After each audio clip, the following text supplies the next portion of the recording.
waaw bon loolu moom dañ ci def jàngat bu xaw a transversal quoi ku ne xam na ni Sénégal actuellement politique bi moom dafa xaw a jaxasoo trop parce que ku ne da ngay jug ne da ngay def politique waaw te avec des intérêts yoo xam ne tamit kenn mënu ko comprendre kenn mënul comprendre les intérêts qui animent les politiciens parce que tey am na loo xam ni am na ci politique gi c'est-à-dire da ngay ànd ak nit pour des intérêts yoo xam ni kenn xamul lan la nga falu nga jël ko pour satisfaire ses besoins personnels nga jox ko ay responsabilités yoo xam ne amaana day def des dégâts yoo xam ne day am répercussion sur la population moo tax actuellement langue politique yi xaw a salté trop parce que man je pense que ni nit boo demee bay def politique dafa war a nekk quelque chose boo xam ne c'est naturel c'est-à-dire da nga am vocation boo xam ni dimbali sa askan wala dimbali sa peuple mais boo demee ba di ko def pour des intérêts personnels wala pour des contentieux personnels bon là on dit que langue gi dafa xaw a salté trop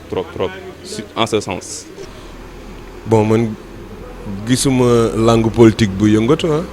pour man parce que lu waay def sa bopp te am na loo xamante ne nii nit ki moo ko moomal boppam buñ ne langue politique bi yëngatu na man gisaguma lan la ñuy wax ci la. merci waa enquête 221 langue politique bi yëngu na bëri na coow trop. te man dama jàppoon ne actuellement jóge nañ ci élection présidentielle gars yëpp dañu waroon ànd nekk benn liggéey mais malheureusement gars yi kenn ku ne sa bopp bon ñi nga xëccoo pour donn Macky Sall remplacer Macky Sall te bon xëy na élection yi ba mu jógee ya ñi nekk ci biir APR ñi nga xëccoo pour remplacer Macky Sall ñi nekk opposition bi ñi ngi xaru pour jéem a jël nguur gi moo tax yëngu na trop moo tax le président Macky Sall dafa waroon appeler dal ñi ñëpp ànd liggéey mais malheureusement moom it da ngay ree ba tas daal. foo bi de bu dee ñun néew ci doole yi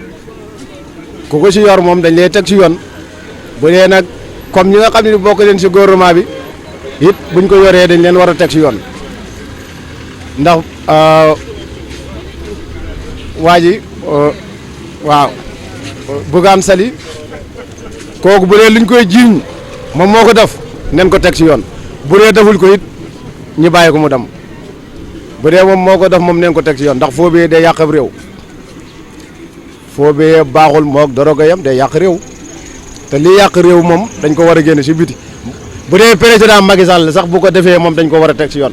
waxuma laa nag ak député waaw député moom ñoom ñoo war a doon suñu référence kon nag waruñoo ñëw di salteel waaw man loolu laa ci xam.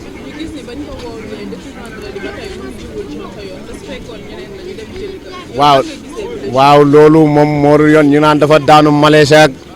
man bu doon man la nii bu ma daanoo malaise it dañ may jël si yoon ñin néew si doole yi ñoo tax yoon am kon nag ma Samba ak ma Demba si yam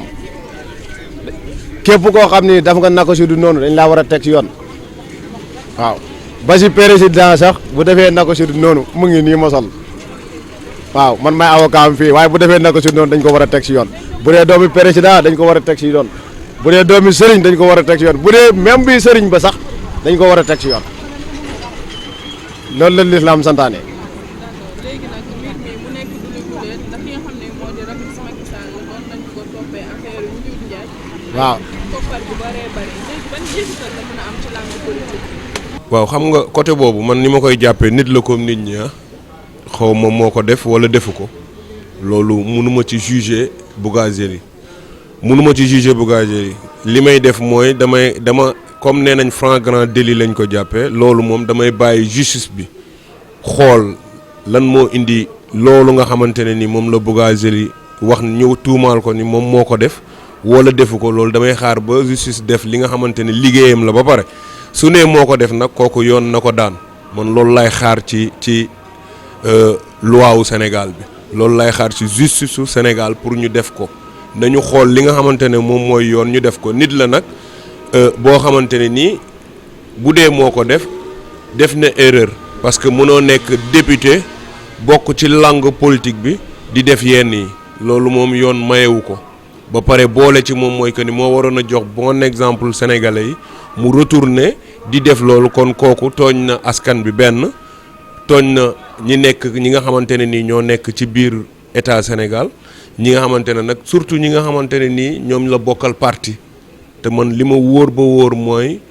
munul wax kenn moo ko def loolu ci état Sénégal munul nekk parce que bu fekkonte ni dafa nekk dinaa xam ne du demee nii mu demee parce que nii mu demee mooy ñu dem ba feeñal la ba dem ba jàpp la loolu bu fekkonte ni état Sénégal la def naa du egg foofu ñu egg. Non, d'abord, comme que, en tant que député déjà, en tant que député, je parle même pas de Bougazeli. En tant qu'un député, un élu du peuple,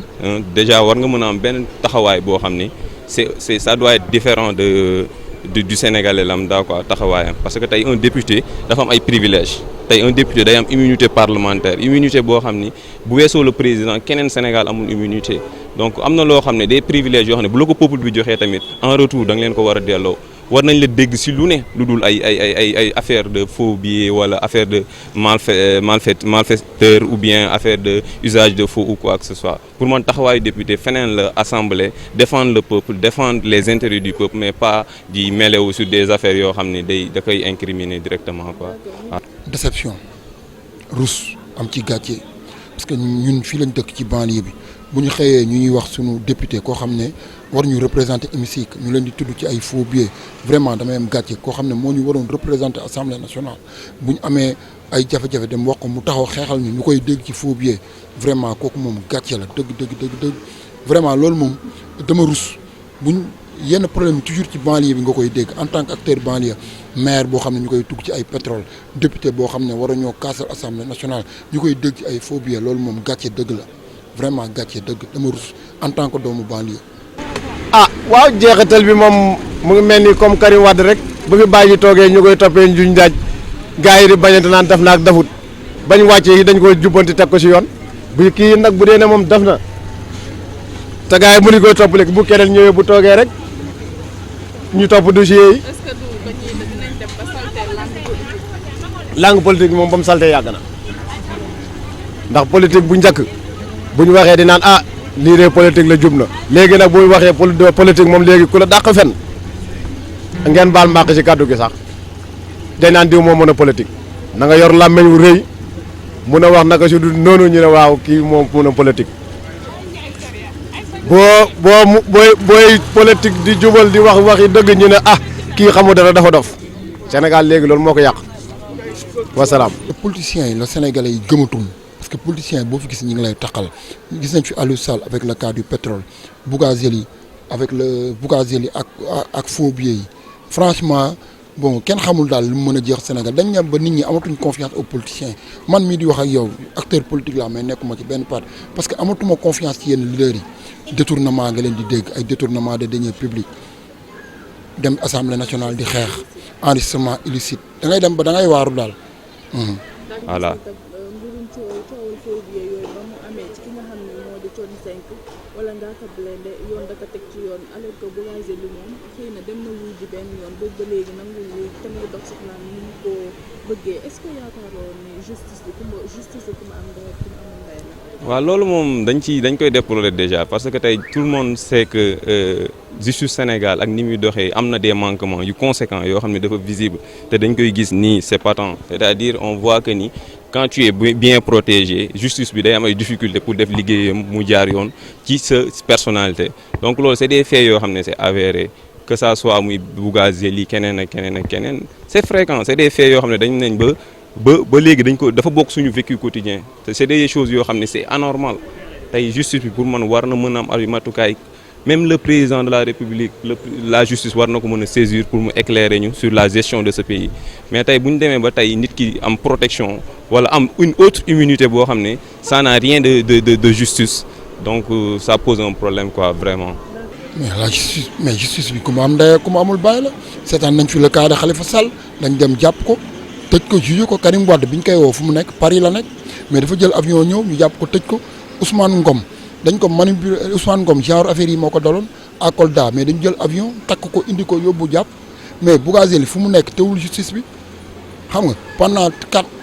à 5 jours Bougazeli yi ñu koy wër mënuñu ko gis mais lan moo xew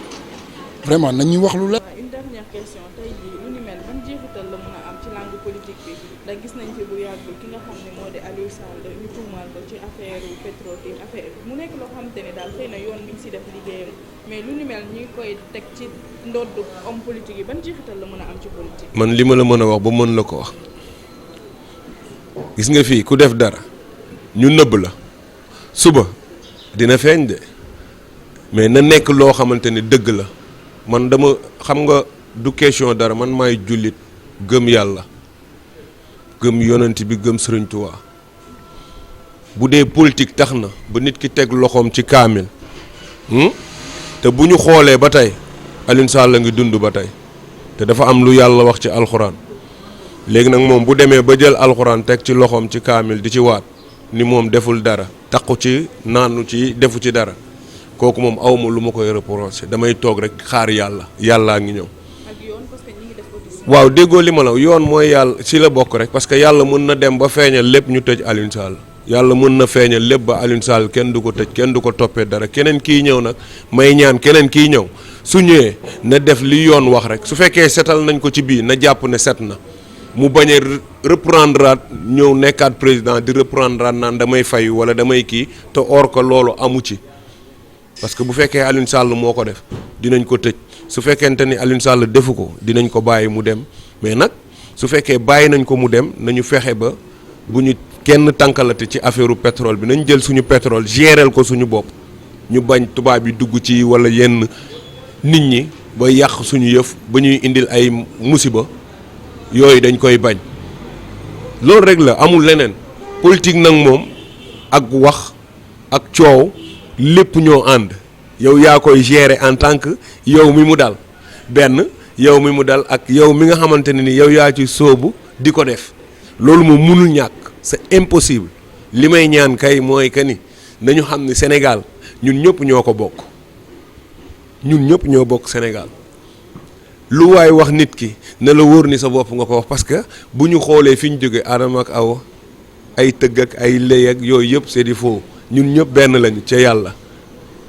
ñun ñëpp benn lañu parce que ñoo bokk ku ñu meññ xañ na kay kii dafa gëm lii kii gëm la le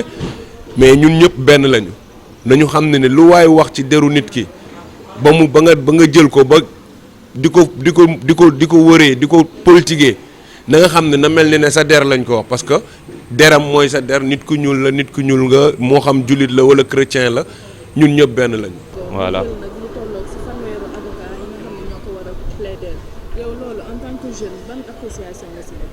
ah en tout cas man je me dis que du affaire bu yomb parce que tey c'est une affaire de faux billets. waaw 30 avocats waaw bon xam nga tey nos politiciens je me dis que ni dañoo am xaalis te nit amaana bu dee li ngay def li nga def lu leer la je me dis que 30 avocats moom jaru ko pour seetal sa der quoi je me dis ça voilà. peut-être nag xam nga les avocats doo xam lu leen di motiver lan moo tax mu jël leen waaw parce que xamuma déjà tous les détails du sujet donc je m'en limite à. gis nga li benn pas di wax rek 3% ci sénégalais ñooy def politique te loolu day wàcc dinañ dem ba ay 2% parce que nit ñi gëmatuñ politiciens yi duñ wax dëgg sàcc kàcc saagante xeex kenn ku ne sa intérêt dinañ dem ba sénégalais yi politique dootul am gisoo bu ñu demee élection à part présidentielle élection boo dem taux bi day gën a wàcc parce que nit ñi ñoo gëmatul politiciens yi nit ñi léegi ils préfèrent nekk seen activité liggéey jàpp seen ñàmbur élection jot ñu génn seen carte voté nank dem ñibbi ci loolu lañ jëm. nga xam ne moom laay wax sénégalais yi nañu jëlal seen bopp seen destin en main te teg fële politiciens yi citoyens y a des mouvements citoyens yoo xam ne war nañ ko mën a créer jug mais bañ a gëm politiciens yi nekk ci parti yi di xeex ak di xulloo dina am jeexital. moom li ma la wax moo tax sénégalais yi gëmatuñ politiciens yi gis nañ fi en France Macron moo jékki-jékki ñëw Macron nekk loon ci ay parti genre yooyu lañ soxla actuellement. gis nga ñun les sénégalais ñoo war a yeewu xool ñan la ñuy dénk suñu réew parce que tey tamit la question de la gestion de ce pays c'est une question boo xam ni dañ ko banaliser ñun les sénégalais te c'est quelque chose de très important tey tout sénégalais tey ki ngay dénk maanaam sa kaddu ci réew mi wala ki ngay dénk sa responsabilité ci réew mi dafa war a nekk nit koo xam ne quelqu'un bu intègre quelqu'un boo xam ne au moins loo xam day set wi ci quoi mais gis nañ ni ces genres de comportement valeurs yi nga xam ne moom lañ ñu mooñaalee ñun en tant que sénégalais suñu maam yi mooñaale ko dafa xaw a manqué ci yenn politiciens yi quoi te dañ koy ñaawlu bu baax a baax donc loolu moom dañ ci naan les sénégalais ñu gën a yeewu gën a vigilant gën a xam ni tamit quand il s'agit de l'intérêt national tamit ñëpp ci war a impliqué wu ñi ñu koy dénk ça doit être des personnes yoo xam ni maanaam fu ñu taxawee dañuy taxawal dañ fay taxawee taxawaayu réew mi mais pas taxawaayu seen bopp. Mais bu fekkee ñun en tant que sénégalais ou bien en tant que sénégalais citoyen simple on peut pas faire le distinguo entre un responsable ak quelqu'un un patriote donc ça pose un problème quoi franchement. te loolu daf ñuy dañuy yóbbu ci ay jéyee yoo xam ne soit da ngay dégg un responsable wala un DG un ministre di def ay scandale yoo xam ne après ñëppay taf suñu nopp waaw te loolu vraiment waroon nañ ko mën a prévenir en amont quoi waaw c'est ça mon point de vue sur ça. di rafetlu aussi interview bi di leen encourager vraiment pour information yi ngeen di partager avec le peuple sénégalais pour les édifier vraiment ñu ngi leen di encourager bu baax a baax ok. may ñaan rek na nit ñi ànd ak dal ndax waa ji mi ngi ci liggéey bu am solo bu amul woon solo du demee nii parce que gis nañ lépp li xew ci Sénégal te mi ngi gérer toog waxul defu ci dara bu fekkee nag kee nag moo ko def moom na dem wuy ji rek te dem. xam na ne yoon def ci liggéeyam ma koy ñaan mu def ci liggéeyam bu baax bi nga xamante ne nii man du ma ko ñemee def keneen du ko ñemee def bu dee nag am na ñu koy def ci état bi nañu fexe te xaar te bàyyil def bi te jéem a nëb dindi loolu parce que Macky Sall nekk lu fi lu dul sénégalais yi ku fi def lu dul yoon dinañ état kii bi dina la teg ci yoon dina dal sa kaw may ñaan nag muy politicien bi muy ministre bi muy député bi muy au social bi muy ñoom ñëpp nañu moytu. parce que lépp dafay leeri may ñaan ñoom ñëpp nañu moytu ci yàlla yii tamit gis naa ni ne ñi koy def ñëpp boo xoolee yàkkamti moo tax ñu koy def parce que dañ naan président léegi mu jeexal wala président du wàcc loolu lañ fi nekkee dañ seen xel moo réer mooy tey mu mën na am mu wàcc mën na am mu bañ a wàcc may ñaan nag gars yi nañ def ndànk te ànd ak dal ndax ku fi def dara Macky Sall yoonam nekku ci lay wax waaw maa ngi leen di remercier bu baax. waaw yal na yàlla jàppale leen yéen it ci seen liggéey bu baax a baax merci beaucoup.